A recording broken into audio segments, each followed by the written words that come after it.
is that somehow science and organized religion are on different sides and back and forth. And I think it's amazing to me how many times I'll get phone calls on my show. People will think that there's some kind of pro-atheism bent to science, or they're trying to deliver a godless thing. But then when you talk to scientists, all they're really trying to do is figure out the universe. So how do you get that, some kind of truce to be drawn here? You've made a perceptive observation, and let me add some punctuation to what you said. Okay. The stereotype is that all scientists are running around atheists, do all they can to prove that God doesn't exist. When the fact is, most scientists, it's not even a thought. It's just, you're just trying to understand the universe. There's a mission statement, let's undermine religion. It's just, we're just trying to understand the universe. If we this is where the rubber can hit the road. If we discover something that happens to conflict with a religious philosophy, writings, the books, sacred texts, then that can conflagrate, and it has in the past, and it will continue to do so. But you don't find scientists knocking down the Sunday school door saying, that might not necessarily be true, you should be teaching this other stuff. Never happened. Atheists don't even do that. Whereas, what you do find are religious fundamentalists trying to knock down the science classroom door, telling the science teacher what to teach. That's where you have the conflict. Otherwise, science and religion have been coexisting forever.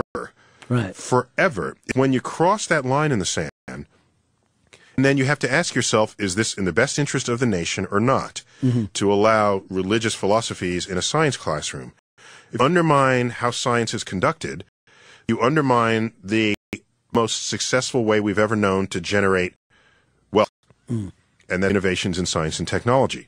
If you're prepared to recognize that consequence in a society, if you're going to vote to allow that, all right, but I want you to understand what happened to your country. If it's what if that's how you want to plan your day. Yeah. So, but apart from that, 30 and 40% of scientists are religious. So, and we define that as, do you pray to a personal God? There are people who go to church just for the cupcakes, and for the social life. Sure. Just saying whether or not you go to church, that's not the measure of being religious. If you pray to a personal God, bing, you're religious.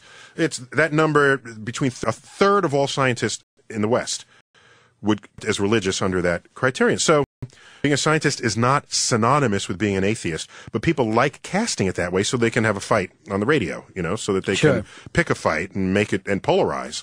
So if your religion requires that human beings were made by the hand of God, and science shows that we have this evolutionary track from beginning, then that's something you need to contend with. Right? I'm just saying, deal with it, okay? Right. In whatever way you might. You can ignore the science. That's your freedom in a pluralistic, free society. But you want to continue to advance the frontier of our understanding of the universe, then come to terms with it. Catholics came to terms with it. They, well, if God's way is religion, if God's way is evolution, then so be it. The church got over the fact that Earth wasn't in the center of the known universe, and of all motion, they let that one get by, back from Galileo's day. So being able to just is not something impossible. But there's another fact unfolding here, and that's there is no religious revelation that scientists have ever had to contend with. They said, actually, the religion is correct and you guys are wrong. That's never happened. It's never come up once. Not even once. That's correct. So the line here is that science is discovering things about the universe that intermittently steps on the toes of religious philosophy. And so the religions either adjust or they die in response to it. What also is amazing to me, that is, if you're looking for some kind of spiritual awe, you can find that looking at science. Exactly. If we loosen the word spiritual to mean anything that just makes you feel a deep sense of reverence and awe and inspiration, the universe, it's got it in spades. Every time I'm out under the stars looking up, and I contemplate the immensity of it all, not only from what I can see, but from what I know. the scientific knowledge base that I bring to bear on those observations, I'm there in stupefied silence as I gaze upwards.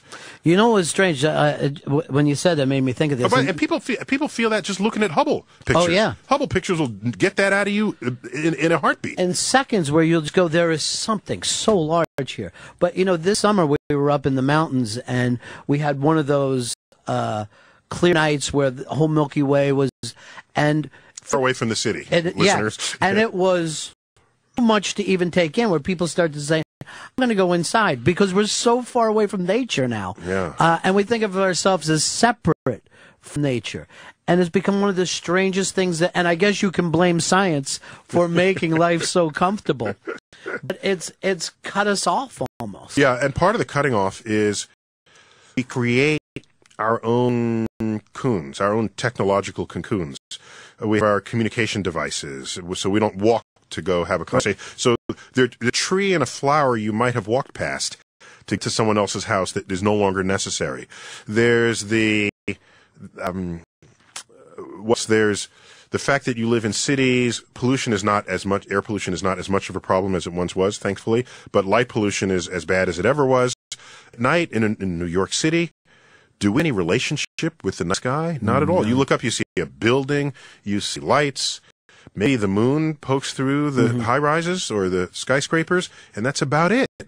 So we no longer have a relationship with nature, and I think we're robbing ourselves of a spiritual dimension of what it is to be alive. Absolutely.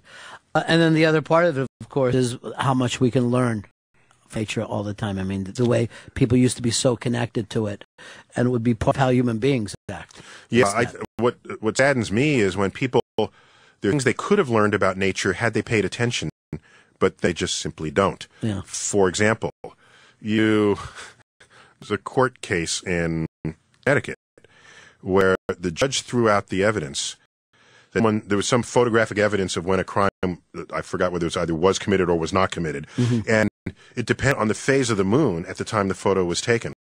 And so they brought in an expert astronomer to say, well, the almanac shows us what phase the moon was at that time, and you can show that it was not on this day, it was on another day. And the judge says, the phase of the moon is like trying to predict the weather, so I throw this evidence out of court. It's like, you idiot. By the way, I don't mind people not knowing. If you didn't know that, fine, but you're a judge? Excuse me? You're in a position of power, of influence over the fate of another human being, and you take this ignorance, assert it as knowledge, and then act on it? That's scary. Yeah. That's scary. And as an educator, I don't mind if you didn't know that you can predict the phases of the moon. Just invoke that ignorance in a powerful place, wield it over those whose fate depends on how smart you are. That's that world. If we're approaching that world, I'm scared. Well, there's this great Bill O'Reilly stuff that's on the internet where how the tides come in, we don't know, and how come we have life here and not life on Mars? And I'm like, well, there's people here that'll teach you this stuff. Exactly. Google my name, Tyson, and Colbert and O'Reilly, all three in the same line. Colbert did a little skit that he invited me in to help him perform, where it basically makes fun of O'Reilly's ignorance of not knowing or appreciating how the tides work. So it was a hilarious bit. Thanks so much for coming in, Nova, every Wednesday night. Every that's right. Wednesday night, 8 o'clock here, and you can check the local times. Thanks so much. Thanks for having me. I love that Motown analogy with the space program. Isn't it the best, though? It's the best I one. love it. Take care, my friend, and we'll see you next time you come through. You're always welcome. Thanks a lot. Ron and Fez, the virus on Sirius XM.